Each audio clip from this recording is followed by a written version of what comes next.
नहमदु व नसल्ली अला रसूलिल करीम अम्मा बाद फ़ाऊज़ु बिल्लाहि मिनश शैतानिर रजीम बिस्मिल्लाहिर रहमानिर रहीम रब्बि इश्रह ली सदरी व यस्सिर ली अमरी वहलुल उक़दतम मिन लिसानी यफ़क़हू क़ौली। अस्सलामु अलैकुम रहमतुल्लाहि व बरकातुहू। हम पारा नंबर 21 और सूरत रूम में आ गए हैं। ये सूरत 30वें नंबर की है और पारा नंबर 21 चल रहा है। तो हम शुरू करते हैं। आऊज़ु बिल्लाहि मिनश शैतानिर रजीम बिस्मिल्लाहिर रहमानिर रहीम। सूरह रूम मक्का में नाजिल हुई। इसमें 60 आयतें और 6 रुकू है। अल्लाह के नाम से शुरू करता हूँ जो बड़ा मेहरबान निहायत रहम करने वाला है। अलिफ लाम मीम। रोमन मगलूब हो गए। ये रूम के बारे में है, मतलब रोमन लोगों के बारे में, इसीलिए इसका नाम सूरतुर रूम रखा गया है। ठीक है, तो रोमन मगलूब हो गए मतलब पराजित हो गए करीबी धरती पर, और वह पराजित होने के बाद करीब मुस्तकबिल में गालिब हो जाएंगे। कुछ सालों में ही, इससे पहले और इसके बाद भी, हक अल्लाह ताला ही का है और उस दिन मुसलमान खुश होंगे। अल्लाह ताला की मदद से वह जिसकी चाहता है मदद करता है, और असल फाते और प्रभावशाली और रहीम वही है। अल्लाह का वादा है, अल्लाह ताला अपने वादे को तोड़ा नहीं करता, लेकिन बहुत लोग नहीं जानते। रिसालत के ज़माने में 2 बड़ी ताकतें थी, एक तो फारस मतलब ईरान और दूसरी रोम की। ठीक है, इसीलिए अर रूम ये सूरह का नाम है। पहला बयान किया गया मुल्क अग्नि पूजक और दूसरा ईसाई, मतलब जो ईरान के लोग थे वो अग्नि पूजा करते थे, आग की पूजा करते थे, और दूसरे ईसाई यानी अहले किताब था। मक्का के मूर्ति पूजकों की हमदर्दी ईरान के साथ थी, क्योंकि दोनों अल्लाह के सिवाय दूसरों के पुजारी थे, जबकि मुसलमानों की हमदर्दी रोम के ईसाई राज्य के साथ थी, इसलिए कि ईसाई भी मुसलमानों की तरह अहले किताब थे, वही और रसूलों पर ईमान रखते थे। उनकी आपस में ठनी रहती थी। नबी सल्लल्लाहु अलैहि वसल्लम की नबूवत का ऐलान के कुछ समय बाद ऐसा हुआ कि ईरान का राज्य रोम के ईसाई राज्य के ऊपर विजयी हो गया, जिस पर मूर्ति पूजकों को खुशी हुई और मुसलमानों को दुख हुआ। उस मौके पर कुरान की आयतें नाजिल हुई जिनमें ये भविष्यवाणी कर दी गई थी कि कुछ साल के अंदर ही रोमी दोबारा विजयी हो जाएंगे और विजय पराजित और पराजित विजय हो जाएंगे। मतलब जो अभी जीता है वो हार जाएगा और हारा है वो जीत जाएगा। वह तो केवल दुनियावी ज़िंदगी के जाहिर को ही जानते हैं और आखिरत से तो बिल्कुल बेखबर है। क्या उन लोगों ने अपने दिल में यह गौर नहीं किया कि अल्लाह ताला ने आकाशों को और धरती और उनके बीच जो कुछ है सबको बेहतर अंदाजे से मुकर्रर वक्त के लिए ही पैदा किया है। हाँ, ज़्यादातर लोग बेशक अपने रब की मुलाकात का इनकार करते हैं, है ना। मुलाकात का इनकार करते हैं तभी तो बातें नहीं मानते, गुनाहों पे लीन है। क्या उन्होंने धरती पर सैर करके नहीं देखा कि उनसे पहले के लोगों का परिणाम कैसा बुरा हुआ। वे उनसे ज़्यादा ताकतवर और बलवान थे, और उन्होंने भी धरती जोती बोई थी और उनसे ज़्यादा आबादी बनाई थी, और उनके पास उनके रसूल मौजज़े लेकर आए थे। यह तो नामुमकिन था कि अल्लाह ताला उन पर जुल्म करता, लेकिन हकीकत में वे खुद अपनी जानों पर जुल्म करते थे। फिर आखिर में बुरों का बुरा अंजाम हुआ, इसलिए कि अल्लाह की आयतों को झुटलाते थे और उनका मजाक उड़ाते थे। यह एक मकसद और सच के साथ पैदा किया है, बेकार नहीं कोई भी चीज़, है ना। और वह मकसद यह है कि नेक लोगों को नेकियों का बदला और बुरे लोगों को उनकी बुराई की सज़ा दी जाए, है ना। दुनिया बनाने का मकसद क्या है कि नेक और बद लोगों के बीच में फैसला कर दे। अपने वजद के ख्याल पर नहीं करते कि किस तरह उसे हकीर से बुलंद किया और पानी की एक हकीर बूंद से उनकी तख्लीक की, फिर आकाश और धरती को एक खास मकसद के लिए लंबा चौड़ा किया। उसके अलावा उन सब के लिए एक वक्त मुकर्रर किया, यानी क़यामत का दिन, जिस दिन ये सब कुछ ख़त्म हो जाएगा। मतलब यह है कि अगर वे इन सब बातों पर ख्याल करें तो निश्चित रूप से अल्लाह के वजूद, उसके रब और लायक इबादत होने और उसकी कुदरत का उन्हें एहसास और इल्म हो जाता, और उस पर फिर ये ईमान ले आते।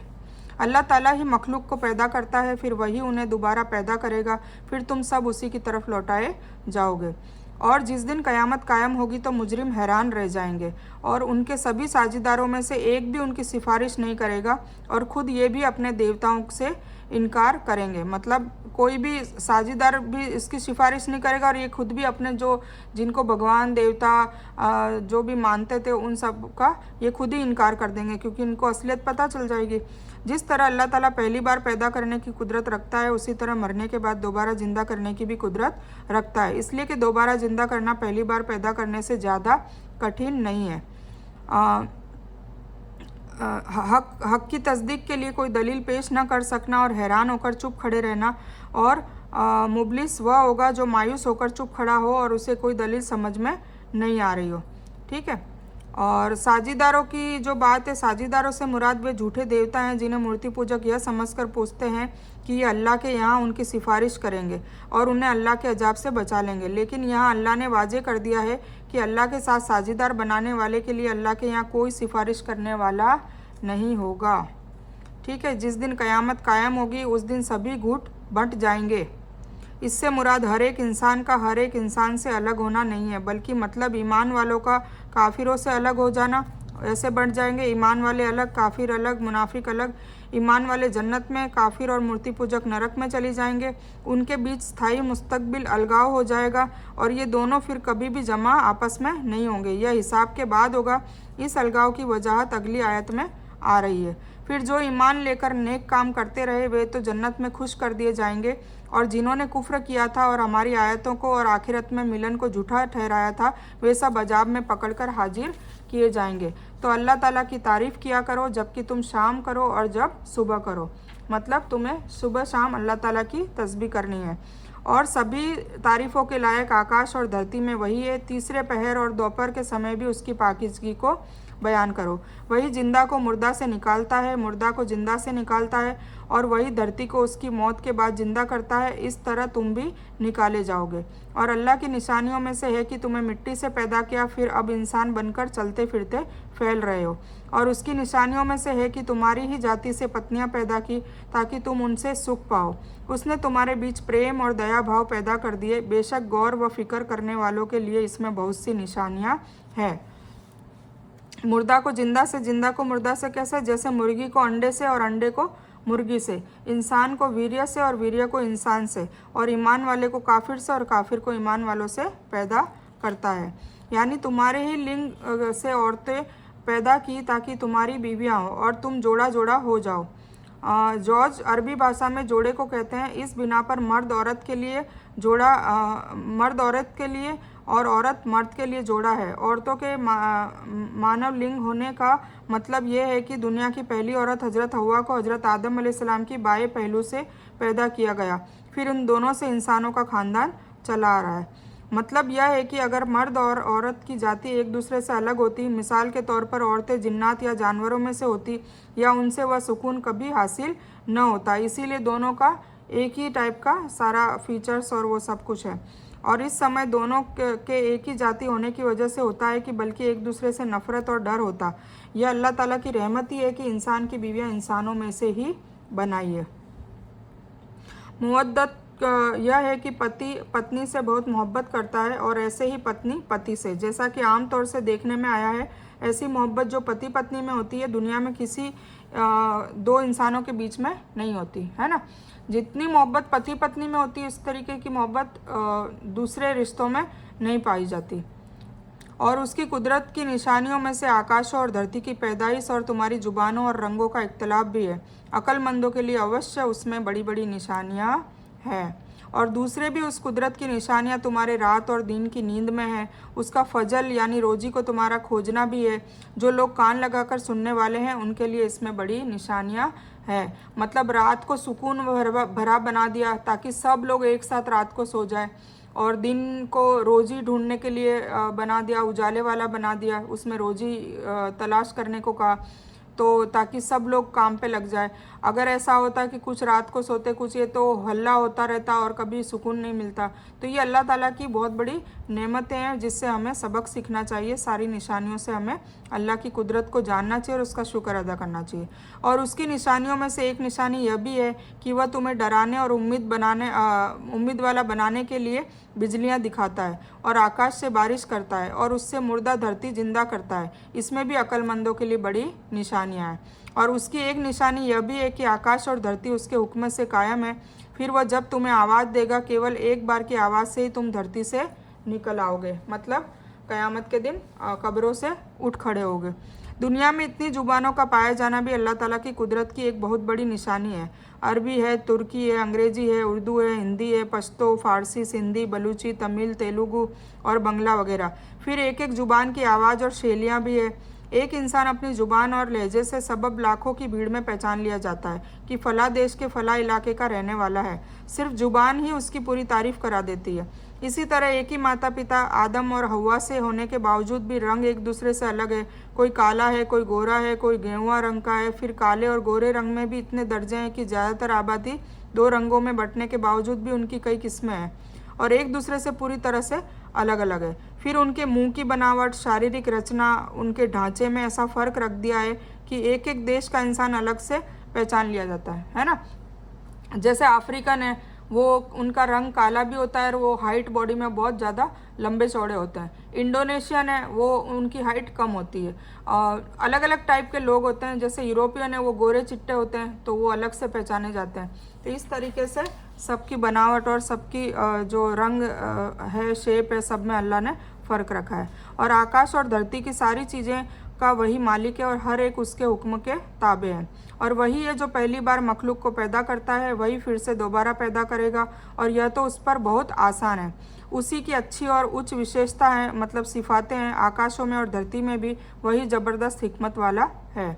अल्लाह ताला ने एक मिसाल खुद तुम्हारी ही बयान कर दी कि जो कुछ हमने तुम्हें अता कर रखा है, क्या उसमें तुम्हारे गुलामों में से कोई तुम्हारा साझीदार है? तुम और वह इसमें बराबर पद के हो और तुम उनका डर इस तरह रखते हो जैसे कि खुद अपनों का। हम अक्लमंदों के लिए इसी तरह वाज़ेह तौर से आयतें बयान करते हैं, है ना। अल्लाह ताला खोल खोल के मिसालें दे दे के हमको समझा रहे हैं। यानी इतने गुणों, सिफत और महान अजीम कुदरत का जो मालिक है, तमाम तुलनाओं से महान और ऊंचा है ना। सूरह शूरा में आया कि उसकी कोई तुलना नहीं। यानी जब तुमको यह प्यारा नहीं कि तुम्हारे दास और काम करने वाले जो तुम्हारे ही तरह के इंसान हैं वो तुम्हारे धन दौलत के साझीदार बन जाए या तुम्हारे बराबर हो जाएं, तो फिर वह किस तरह हो सकता है कि अल्लाह के दास, चाहे फरिश्ते हो, रसूल हो, वली हो या पेड़ हो या पत्थर के बनाए हुए देवता हो, वे अल्लाह के साझीदार हो जाए, है ना। बहुत बड़ी बात कह दी है। मतलब जब हमारे नौकर हैं, हमारे गुलाम हैं, जो जिससे हम पैसे दे के काम करवाते हैं, आपको ये बर्दाश्त होगा कि वो आपकी तरह मालिक हो जाए और आपकी सारी प्रॉपर्टी में आधा हिस्सा उनका हो जाए? ये बर्दाश्त हो जाएगा? या फिर वो आप नीचे बैठो, वो ऊपर बैठ रहा है? कोई भी कितना भी सखी क्यों ना हो, वो इतना बर्दाश्त नहीं कर पाएगा। ठीक है, तो सोचिए कि जब अल्लाह को का साझीदार हम बना लेते हैं, चाहे कोई फरिश्ते को बना रहे हैं या रसूल को बना रहे हैं, चाहे वो वली क्यों ना हो, चाहे वो पेड़ हो, चाहे पत्थर के बनाए हुए देवता हो, कोई भी हो, अगर शरीक बनाएंगे तो क्या अल्लाह को पसंद आएगा? इसीलिए शिर्क इतना बड़ा गुनाह है, जबकि वे भी अल्लाह के दास है। हर कोई अल्लाह के गुलाम है, ठीक है, और उसकी मखलूक है। यानी जिस तरह पहली बात नहीं हो सकती, दूसरी भी बिल्कुल नहीं हो सकती। इसलिए अल्लाह के साथ दूसरों को भी इबादत करना, उन्हें भी मुश्किल कुशा या फरियाद सुनने वाला समझना, ये हमेशा गलत है, रहेगा, रहा है। सही बात यह है कि जालिम बिना इल्म के ख्वाहिशात के पुजारी हैं। उसे कौन रास्ता दिखाए जिसे अल्लाह रास्ता से हटा दे? उनकी एक भी मदद करने वाला नहीं है। तो आप यकसू होकर अपना मुंह दीन की तरफ मरकूज़ कर दें, केंद्रित कर दें। अल्लाह ताला की वह फितरत जिस पर उसने लोगों को पैदा किया है, अल्लाह ताला के बनाए को बदलना नहीं, यही सच्चा दीन है। लेकिन ज़्यादातर लोग नहीं समझते। लोगों, अल्लाह ताला की तरफ आकर्षित होकर उससे डरते रहो और नमाज को कायम रखो और मूर्ति पूजकों में से न हो जाओ, उन लोगों में से जिन्होंने अपने दीन को छिन्न भिन्न कर दिया और खुद भी गुटों में बट गए। हर गुट उस चीज़ पर जो उसके पास है मगन है ना। हर गुट उसके पास जो भी है उससे मगन है और उसमें संतुष्ट है। और लोगों को जब कोई दुख पहुंचता है तो अपने रब की तरफ यकसू होकर दुआएं करते हैं, और जब वह अपनी तरफ से रहमत का मजा चख लेता है तो उनमें से एक का गुट अपने रब का साथ शिर्क करने लगता है। क्योंकि अल्लाह की तरफ से हिदायत उसे ही मिलती है जिसके अंदर हिदायत हासिल करने की इच्छा हो और ख्वाहिश होती है। शिद्दत से जो हिदायत के लिए दुआ मांगता है, अल्लाह ताला उसी को हिदायत देता है। जो इस इच्छा से महरूम होते हैं उन्हें गुमराही से भटकने के लिए छोड़ दिया जाता है। यानी हर गुट और गिरोह यह समझता है कि वह सच पर है और दूसरे झूठे, और जो सहारे उन्होंने खोज रखे हैं, जिनको वे दलील और सबूत कहते हैं, उन पर खुश और मगन है। बदनसीबी से इस्लामी उम्मत का भी यही हाल हुआ है। वह भी कई गुटों में बट गई है और उनका भी हर गुट इसी झूठे ईमान पर मजबूत है कि वही सच पर है, जबकि सच पर केवल एक ही गुट है जिसकी पहचान नबी सल्लल्लाहु अलैहि वसल्लम ने बताई है कि मेरे और मेरे सहाबा के रास्ते पर चलने वाला होगा, वही सच पर होगा, ताकि वे उस चीज़ की नाशुक्री जाहिर करें जो हमने उन्हें अता की है। अच्छा, तुम फ़ायदा उठा लो, बहुत जल्दी तुम्हें मालूम हो जाएगा। क्या हमने उन पर कोई सबूत नाजिल किया है जो उसे बयान करता है जिसे ये अल्लाह के साथ साझेदार बना रहे हैं? मतलब कोई सबूत है कि अल्लाह के साथ साझेदार बनाने का कहा है, ये कोई सबूत है? और जब हम लोगों को रहमत का मज़ा चखाते हैं तो वे बहुत खुश हो जाते हैं, और अगर उन्हें अपने हाथों के करतूत के सबब कोई दुख पहुंचे तो अचानक में मायूस हो जाते हैं, है ना। अल्लाह ताला जब नेमतों पे नेमतें देता है, खुश रखता है, तब तो बहुत खुश होते हैं, और जब उनके अमाल ऐसे होते हैं, उनके अमलों की वजह से अल्लाह ताला कोई दुख पहुंचा देता है तो फिर अचानक मायूस हो जाते हैं। क्या उन्होंने यह नहीं देखा कि अल्लाह ताला जिसे चाहे बहुत रिस्क देता है और जिसे चाहे कम? इसमें भी उन लोगों के लिए जो ईमान लाते हैं बहुत बड़ी निशानियाँ हैं। तो करीबी रिश्तेदार को, गरीब को, मुसाफिर को, हर एक को उसका हक दो, यह उनके लिए बेहतर है। जो अल्लाह ताला के मुंह की ज़ियारत करना चाहते हैं वो ऐसे ही लोग नजात हासिल करने वाले हैं। ऐसे ही लोग ये सारी चीज़ें अहकाम जो अल्लाह के हैं वो मानेंगे। और तुम जो ब्याज पर देते हो कि लोगों के माल में बढ़ता रहे, वह अल्लाह ताला के यहाँ नहीं बढ़ता।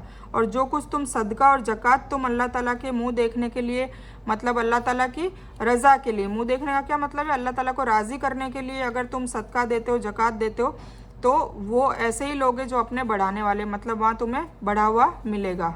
ठीक है। यानी ब्याज से खुले तौर से बढ़ोतरी तो दिखाई देती है, दुनिया में तो बढ़ता है, लेकिन हकीकत में ऐसा नहीं होता। आखिरत में वो नहीं बढ़ेगा, बल्कि उसका भुगतान भुगतना पड़ेगा, बल्कि उसकी बदनसीबी आखिर में इस दुनिया और आखिरत में तबाही का सबब है।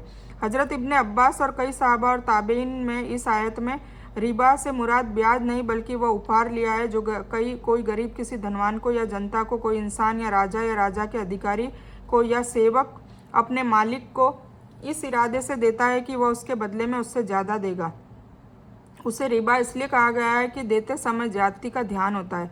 यह अगरचे ठीक है, फिर भी अल्लाह के यहाँ इसका बदला नहीं मिलेगा। ठीक है। और फला यरूद इंदल्लाह से उसी आखिरत के बदले का खंडन होता है। इस बिना पर तर्जुमा होगा, जो तुम तोहफा दो इस इरादे से कि वापसी की हालत में ज़्यादा मिले तो अल्लाह के यहाँ उसका कोई अजर नहीं है ना। और कोई भी, मतलब दुनिया में भी हम किसी को कुछ देते हैं और हमारी नीयत अगर ये होती है कि भाई मैं इसको ये इसलिए दे रहा हूँ कि ये मुझे वापस दे या इससे बढ़कर दे, तो फिर उसका कोई अजर नहीं मिलेगा। और अगर हमारी नीयत ये होगी कि मैं सिर्फ़ और सिर्फ अल्लाह को राज़ी करने के लिए दे रही हूँ और इसका मुझे उससे कोई उजरत नहीं चाहिए, इंसान से मुझे उससे कोई फ़ायदा नहीं चाहिए, तो फिर अल्लाह ताला उससे बढ़कर देगा। अल्लाह ताला वह है जिसने तुम्हें पैदा किया, फिर रिस्क दिया, फिर मार डालेगा, फिर दोबारा ज़िंदा कर देगा। बताओ तुम्हारे साझेदारों में से कोई भी ऐसा है जो इनमें से कुछ भी कर सकता हो? अल्लाह ताला के लिए पाकीज़गी और फजीलत है हर उस साझेदार से जो ये लोग गढ़ते हैं। जल थल में लोगों के कुकर्मों के सबब फसाद फैल गया, इसलिए कि उन्हें उनके कुछ करतूतों का फल अल्लाह ताला चखा दे। बहुत मुमकिन है कि वह रुक जाए। आप कह दीजिए धरती में चल फिर कर देखो तो सही कि पहले के लोगों का अंजाम क्या हुआ है, जिनमें ज़्यादातर लोग मूर्ति पूजक थे, है ना। तो जो मूर्ति पूजक थे उनका देख लो अंजाम, बहुत मतलब यूट्यूब में तो भरी पड़ी है, आप लोग सर्च करके देख सकते हो हर कौम का। तो आप अपना मुंह उस सीधे और सच्चे दीन की तरफ ही रखें, पहले इससे कि वह दिन आ जाए जिसकी वापसी अल्लाह ताला की तरफ से है ही नहीं। उस दिन सब अलग अलग हो जाएंगे। मतलब क़यामत से पहले आप अपने मुंह सीधे कर लीजिए, मतलब अपने सच्चे दिन पर आ जाए क़यामत से पहले, क्योंकि बाद में फिर तौबा के दरवाजे बंद हो जाएंगे। कुफ्र करने वालों पर उनका कुफ्र होगा और नेक काम करने वाले अपने ही आरामगाह को सुंदर बना रहे हैं। थल से मुराद इंसानी आबादियाँ और पानी से मुराद समुंदर और समुद्री रास्ते और समुद्र के किनारों की आबादियाँ हैं। फसाद से मुराद वह फसाद है जिससे इंसान के समाज और बस्तियों में अमन व अमान बर्बाद और उनके सुख चैन में रुकावट पैदा हो। शिर्क का खास तौर से बयान किया गया है कि ये सबसे बड़ा गुनाह है। इसके सिवाय इसमें दूसरे गुनाह और गलतियां भी आ जाती है, क्योंकि इनका इस्तेमाल भी इंसान अपनी ख्वाहिशों की गुलामी को कबूल करके ही करता है। इसलिए कुछ लोग इसे अमली शिर्क कहते हैं, ताकि अल्लाह ताला अपने फजल से उन्हें फल दें जो ईमान लाए हैं और नेक काम किए। वह काफिरों को दोस्त नहीं रखता और उसकी निशानियों में खुशखबरी देने वाली हवाओं को चलाना भी है, इसलिए कि तुम्हें अपनी रहमत का मजा चखाए, और इसलिए कि उसके हुक्म से नाव चले, और इसलिए कि उसके फजल को तुम खोजो, और इसलिए कि तुम उसका शुक्रिया अदा करो। और हमने आपसे पहले भी अपने रसूलों को उनकी कौम की तरफ भेजा, वे उनके पास प्रमाण लेकर आए, और फिर हमने पापियों से बदला लिया। हम पर ईमान वालों की मदद फ़र्ज है। वह अल्लाह ताला है जो हवाएं चलाता है, वे बादलों को उठाती है, फिर अल्लाह ताला अपनी मर्जी से उसे आसमान में फैला देता है, फिर उसके टुकड़े टुकड़े कर देता है, फिर आप देखते हैं कि उसके अंदर से बूंदें निकलती है, मतलब बारिश होती है, और जिन्हें अल्लाह चाहता है उन बूंदों पर वह बारिश करता है और वे खुश हो जाते हैं, है ना, क्योंकि बारिश आएगी तो ही फसलें होंगी, सब कुछ होगा। और यकीन करना कि बारिश उन पर बरसने से पहले तो वे मायूस ही रहे थे, है ना। वस का मतलब है बारिश, और यानी उन बादलों से अल्लाह अगर चाहता है तो बारिश हो जाती है, जिससे बारिश के चाहने वाले खुश हो जाते हैं। तो आप अल्लाह की रहमत की निशान देखें कि धरती की मौत के बाद किस तरह अल्लाह ताला उसे ज़िंदा कर देता है। मतलब बंजर धरती होती है और अचानक उसमें कूपले फुटाती है और फसलें आ जाती है, तो वो उसका ज़िंदा होना हो जाता है। बेशक वही मुर्दों को ज़िंदा करने वाला है और वह हर चीज़ पर कादिर है। और अगर हम तेज़ हवा चला दें और ये लोग उन्हें खेतियों को मुरझाई हुई पीली पड़ी देख लें, तो फिर उसके बाद नाशुक्री जाहिर करने लगे। बेशक आप मुर्दों को ही नहीं सुना सकते और न बहरों को आवाज़ सुना सकते, जबकि पीठ फेर कर मुड़ गए हों। अल्लाह ताला ने जो आयतों का इनकार करते उनको मुर्दा भी कहा है। और ना आप अंधों को उनकी गुमराही से हिदायत देने वाले हो, आप तो केवल उन्हीं लोगों को सुनाते हैं जो हमारी आयतों पर ईमान रखते हैं, और है भी वे फरमाबरदार। अल्लाह ताला वह है जिसने तुम्हें कमज़ोर हालत में पैदा किया। देखिए मैंने बताया था ना, मुस्लिम का मतलब फरमा बरदार होता है, फरमा बरदार गया है ना मुस्लिमुन, ठीक है ना, मुस्लिमुन मतलब फरमा बरदार। अल्लाह ताला वह है जिसने तुम्हें कमज़ोर हालत में पैदा किया, फिर उस कमज़ोरी के बाद ताकत दी, फिर उस ताकत के बाद कमज़ोरी और बुढ़ापा दिया, और जो चाहता है पैदा करता है, वह सभी को अच्छी तरह जानता है और सभी पर पूरी कुदरत रखता है ना। जब हम बच्चे होते हैं तब हम कमज़ोर होते हैं, और फिर जैसे जवान हो जाते हैं तो हम हट्टे कट्टे तगड़े और मजबूत हो जाते हैं, और फिर जैसे ही वापस बुढ़ापा आता है तो फिर से हमें कमज़ोरी छा जाती है, ठीक है।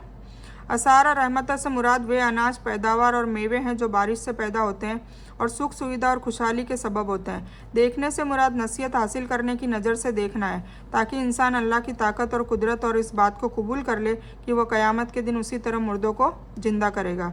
यहाँ से अल्लाह ताला अपनी कुदरत का एक दूसरा मौजज़ा बयान कर रहे हैं, और वह है कि कई तरीक़ों से इंसान की पैदाइश, है ना। जैसे कमज़ोरी की हालत से मुराद वीर्य यानी पानी की बूंद से, फिर या बचपन, ठीक है। कमज़ोरी से मुराद फिर उम्र की वह हालत है जब दिमागी और जिस्मानी कमज़ोरी की शुरुआत होती है, मतलब बुढ़ापे से मुराद है उम्र की वह मुद्दत है जिसमें कमज़ोरी बढ़ जाती है। और जिस दिन क़यामत आ जाएगी, पापी लोग कसम खाएंगे कि दुनिया में एक पल के सिवाय नहीं ठहरे, इसी तरह ये बहके हुए ही रहे। और जिन लोगों को इल्म और ईमान अता किया गया था, वे जवाब देंगे कि तुम तो जैसा कि अल्लाह की किताब में है क़यामत के दिन तक ठहरे रहे। आज का यह दिन क़यामत का ही दिन है, लेकिन तुम तो यकीन ही नहीं करते थे, है ना। जिनको इल्म होगा, जो पढ़ते थे, वो यकीनन वहाँ भी बोल पड़ेंगे। तो उस दिन जालिमों को उनकी दलील कुछ काम ना आएगी और उनसे माफ़ी मंगवाई जाएगी, न अमल मांगा जाएगा। मतलब नहीं उनसे माफ़ी मंगवाई जाएगी, न अमल मांगा जाएगा, उनको डायरेक्ट जहन्नम में धकेला जाएगा। और बेशक हमने इस कुरान में लोगों के सामने सब मिसालें बयान की है, आप उनके पास कोई भी निशानी लाएं, ये काफिर तो यही कहेंगे कि तुम बकवास करते हो, मतलब झूठे हो, है ना। तो अभी तक देखिए हमने 21 पारे कवर कर लिया अल्हम्दुलिल्लाह। तो कितनी बार स्टोरीज़ आई है, कितनी बार निशानियाँ बताई है, तौहीद के हवाले से बताया है, कितनी बार यहूदियों पे, नसाराओं पे, मूर्ति पूजकों पे, मुसलमानों में भी कुछ लोग जो उसमें भी अलग अलग कैटेगरी के जो गुट हो गए, उन लोगों के लिए, सब के लिए बयान कर रखा है अल्लाह ताला ने कि तुम लोग तौबा कर लो, सुधर जाओ और मेरे रुजू कर लो, है ना। क़यामत आने से पहले तुम लोग मान जाओ। तो ये अल्लाह ताला की कितनी बड़ी रहमत है, कितना बड़ा प्यार है कि अल्लाह ताला अपनी मखलूक को किसी पे भी जुल्म नहीं करना चाहता। पर अगर हम बात नहीं मानेंगे, हठधर्मी करेंगे, तो फिर तो सज़ा मिलेगी, है ना। तो ये बात है। और बेशक हमने इस कुरान में लोगों के सामने सब मिसालें बयान की है, आप उनके पास कोई भी निशानी लाएं, ये काफिर तो यही कहेंगे कि तुम झूठे हो। अल्लाह ताला उनके दिलों पर जो समझ नहीं रखते, इसी तरह मोहर लगा देता है। तो आप सब्र करें, बेशक अल्लाह का वादा सच्चा है, आपको वे लोग हल्का न करें जो यकीन नहीं करते। सात का मतलब है घड़ी, पल मुराद क़यामत है। उसको पल इसलिए कहा गया है कि उसका घटित होना जब अल्लाह चाहेगा एक पल में हो जाएगा, एक सेकंड भी नहीं लगेगी और वो क़यामत आ जाएगी। या इसलिए कि यह उस पल में होगी जो दुनिया का आखिरी पल होगा, मतलब दुनिया ख़त्म होने वाली होगी तब होगा, ठीक है। तो सूरतुर रूम हमने अभी ख़त्म की है।